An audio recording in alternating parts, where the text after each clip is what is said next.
सब बहुत गलत बात है।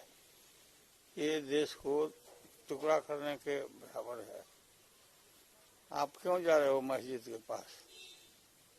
हनुमान चालीसा पढ़ना है तो अपना मंदिर में पढ़ो ना भाई। इसे इरिटेट किया जा रहा है ना लोगों को कि रिएक्ट करे और दंगा फसाद हो। ये बहुत बुरा चीज हो रहा है देश के लिए, बहुत खराब। इस पर राजद अब A to Z की पार्टी बन रही है और इसको लेके युवाओं में और जनता में काफी उत्साह भी नजर आ रहा है। तेजस्वी यादव इसका शानदार एक तरीके से नेतृत्व भी कर रहे हैं। इसको लेके आप क्या कहेंगे? आप जो बोलिए वही कहेंगे। सर, जातीय जनगणना पर तेजस्वी यादव ने ट्वीट किया है कि जातीय जनगणना अगर बिहार में नहीं कराती है जेडीयू और बीजेपी तो हम कोई दूसरा जनगणना नहीं करने देंगे।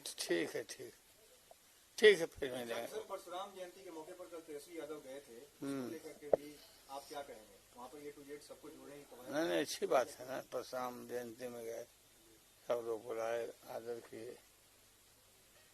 एक आखिरी सवाल है सर, कि इफ्तार पार्टी बिहार में हुआ तो नीतीश कुमार और क्या कहेंगे, सो वही कहेंगे दोनों। चाहते हैं कि आप लोग एक बार नीतीश कुमार आप लोग के साथ आए? ऐसा कोई बात अभी नहीं है। तेज प्रताप ने कहा था कि उनकी बात हो गई आपसे, आप बहुत जल्द आ जाएंगे साथ। हाँ, तो वो हमारा बेटा है, राष्ट्रीय अध्यक्ष हमने निर्णय कुछ लेंगे। नीतीश कुमार क्या फिर साथ आ सकते हैं? ठीक है, अब जाइए, हो गया। एक आखिरी सवाल sir, Prashant Kishor party launch कर रहे बिहार में, राजनीति में आ रहे हैं, उम्मीद है? सारे देश से घूम आए हो, सब जगह लौटा दिया लोग, अब वहीं पहुंचे हैं जहाँ उनका कोई ठिकाना नहीं रहेगा।